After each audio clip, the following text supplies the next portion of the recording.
Alright, continuing on. So let's see, I think we should be okay, because this is a nice transition over that curvature there.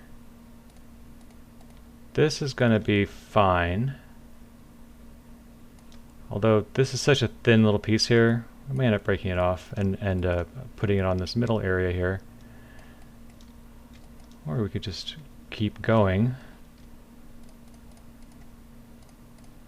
And we're going to have to treat this area like we did those little recessed areas in the front. It's going to definitely need to be on its own thing. Yeah, I think this will be fine. Again, we just need to double check that these drop-in areas have enough, like that right there, probably will need to be broken off from all the distortion. And I guess I can throw the little cubes on there so we can take a look at that. And then we'll grab this side of that little valley.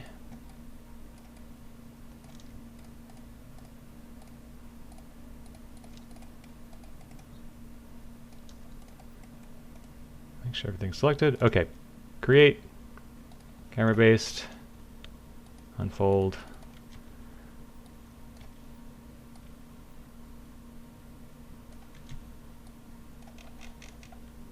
So all these little walls here have plenty of space in the UVs, so that's going to be just fine. And then I can come and just sort of grab these if I go to edge mode, and we can see where they're going to want to connect to. And then we can just do a move and so. Tap the G key to repeat. We should have it on both sides. We'll do another unfold. Okay, that's looking really nice. And then we have this area. I need to go back to my edges. So you can, oh, it looks like I missed some stuff right up here. So we'll just try that one more time. We'll do, because these little pieces here that I missed, they didn't actually get unfolded at all. They're still sitting on the default area. But with them selected, just do a camera-based selection and unfold.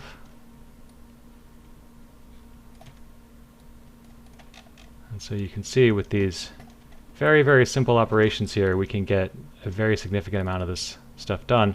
I'm looking at this area right here, and I can just see that there's a bend here that should not, like you can kind of see a little bit of distortion through there, which is not really optimal.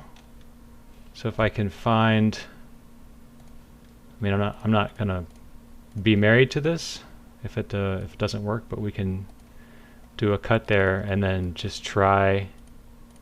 So it doesn't really make a big difference for me to do that, so I'm just gonna undo it. And we may actually end up with this looking just fine. Whoops.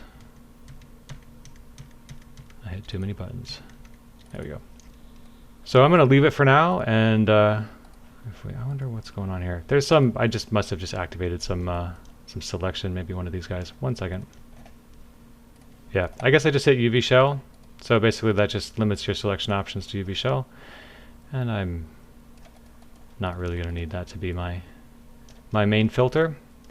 All right, so we're going to live with this for now. And we'll just do these little recessed areas here.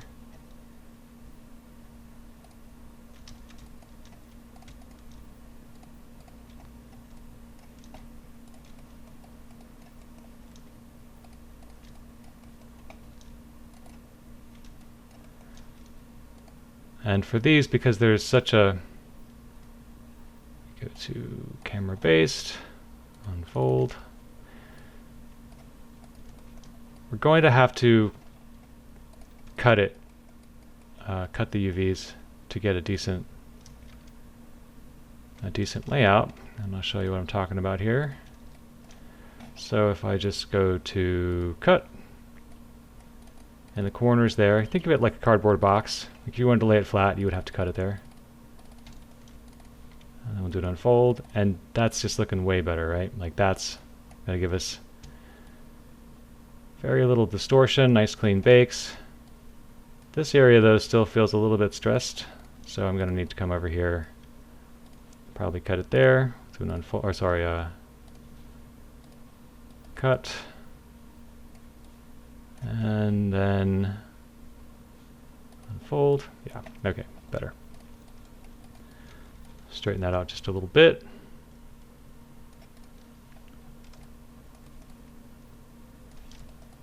So let's go ahead and grab this area.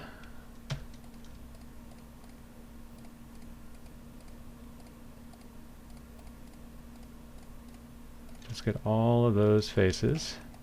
And once again, I think we'll probably treat this as a separate area.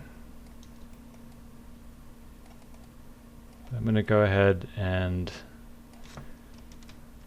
tap the Shift greater than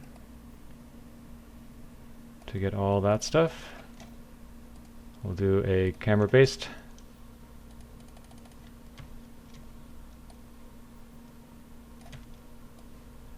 Go ahead and lay that one out. And then all we have left is this area in the back. So I'm going to do a big select on that and then just deselect all these other faces, and look at that. Nice and easy. Create camera based, unfold. Try to straighten that out a little bit, and we can just once again come in and make sure that these extruded edges have enough space there in the UVs for what they actually are. And let's go ahead and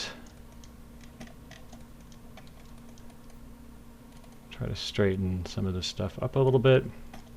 So here is a good trick for orienting your shells. We go to UVs in an orthographic fashion. So I'm going to go ahead and select my center line here, making sure I don't get anything that is not on the center line, and I'll scale it in. Let's see, I think it's the minus symbol will bring your transform widget in a little bit.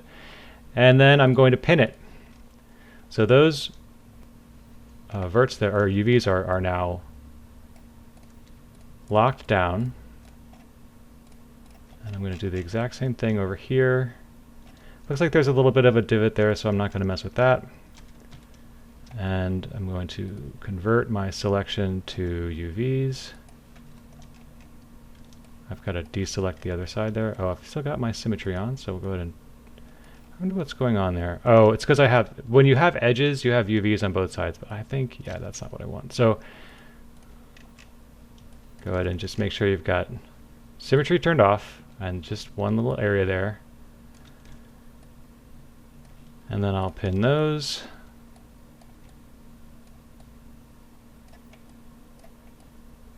I'll grab these guys, flatten them. So basically what I'm doing here is I'm giving Maya some limitations on how much flex it can have in these UVs. So what it'll do is it'll kind of work around these limitations that I have imposed upon it. In fact, I think I want to grab... So when I'm grabbing edges, you can see my little gizmos over there, because when you grab edges in your UVs, you're actually grabbing two different shells, because the edge, if you've got a border, obviously an inside edge isn't going to have a border on it, but if you're on a border edge, you're going to be dealing with two different shells. So we'll go ahead and convert the selection to UVs, and then I'm going to hold Control and deselect there, and then I'm just going to, whoops, looks like I missed somebody maybe. Why are you not moving? Oh, because that's already been frozen. Or pinned. Freezing is, I think, what Max calls it, and I still have some vestigial Max terminology built in. So I'm going to go ahead and pin that stuff. We'll select everything and do an unfold. So what it has done is it basically like conformed the UVs to work with the smallest amount of distortion with the areas that I have nailed down. So I'm just going to go ahead and we'll hit unpin.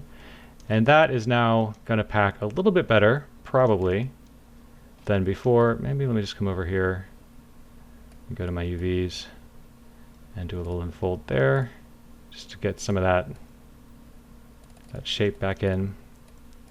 We can kind of take a look over here.